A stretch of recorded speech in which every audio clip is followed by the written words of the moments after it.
So then eventually you got to sell something. Evaluate, well, what could this market be? Because markets are made up of customers, and customers have to buy something. So the first most important thing that you learn is that there are certain customers that everybody else follows. Right? They are the marquee accounts, the referenceable user. And you zero in on that. So in the early days, when I hired Jerry Schwartz, I said, Jerry Schwartz, you go get me Business Week magazine and the LA Times. Because if Business Week magazine and LA Times, they adopt iCopyright, the whole publishing industry will look at that and they'll follow. And that's what we did. We got them involved in a prototype. And so it's not just selling to anybody, it's selling to a specific, targeted, small list of customers that are marquee accounts that you can point to and see, they use it. They bought it. And that's a key strategy. And here's, when you get that marquee account, is when you begin to find out what business you're really in. Right? And so not only was our key insight at iCopyright the fact that we realized we weren't in the content protection business, but the content monetization business, but we also realized a pain point that we had no idea existed among publishers. We realized that what publishers wanted to know more than anything, more than us helping them monetize their content, was how do people consume my content? Are they printing it? Are they emailing it? Are they using it in power presentations?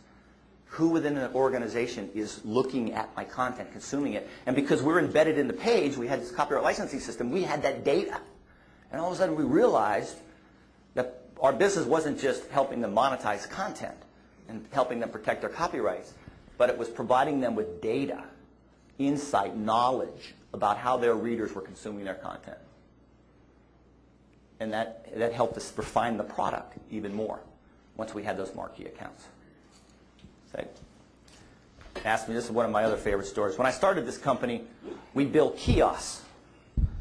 And we put them in hotel lobbies and airports, and you'd walk up to the screen. You remember these early ones? Touch the screen, tell you where to go and what to do. I commercialized the first ones. Remember, most of them didn't work half the time? Those were mine. Those were mine. You know, they're always down, the printer was broken, the screen, it didn't work. And so we realized that, what business are we really in? And we ended up shifting quickly out of the kiosk business into the packaged software business, which we'll talk about in a minute. We learned the two most important metrics of an entrepreneur, any venture. And the sooner you figure it out, the better you'll be knowing whether you're going to be shark bait or not.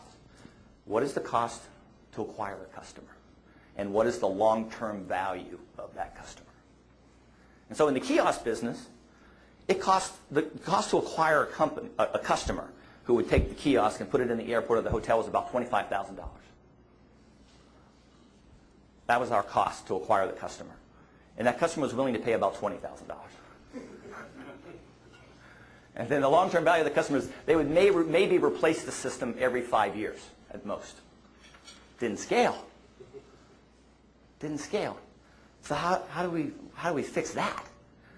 Right? Knowing what it really costs to acquire the customer and what the long-term value of the customer is, how do you fix that?